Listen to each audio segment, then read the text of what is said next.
They arrived at the session walking side by side, but with an emotional distance that was noticeable even before they sat down. He took a breath, as if preparing to say something difficult.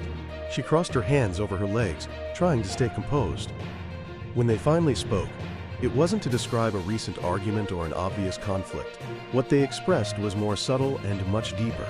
The feeling that, without realizing it, they had stopped being a team. It feels like we're always measuring who does more, who gives in less, who's right, he said. She nodded with a mix of sadness and resignation. They weren't there to talk about fights. They were there to talk about a silent competition that was wearing down their bond. Many couples don't recognize that the need to control or dominate doesn't come from power, but from fear.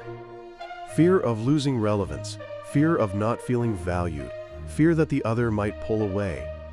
When that fear turns into competition, the relationship stops being a space of mutual support and becomes a scenario where every gesture is interpreted as a threat or a test.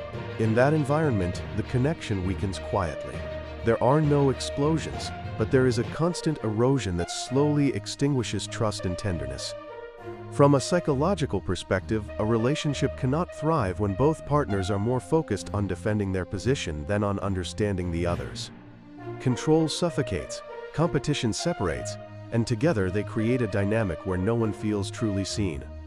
The couple stops being an emotional refuge and becomes a territory where each person tries to protect themselves however they can. When this happens, communication becomes strategic, intimacy cools down, and the bond loses its ability to nourish.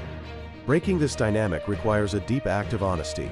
It means recognizing that controlling is not loving, and that competing is not connecting. It involves learning to listen without preparing a counter-argument, to express without attacking, to let go of the need to be right in order to recover the possibility of peace. It also requires examining which personal wounds fuel the need for dominance or superiority. When a couple manages to look at each other without defenses, when both stop fighting for power and start fighting for the bond, something essential shifts. Cooperation returns, tenderness returns, and the feeling of being on the same side comes back. In my book, The Relationship, the Third Element, I explain how to heal that space, how to rebuild emotional connection, and how to feel once again that both partners are walking in the same direction. If this message resonated with you, my book is available for you. You'll find the link in the description, and you can also get it on Amazon and Hotmart. Click the link and access the library of therapeutic books.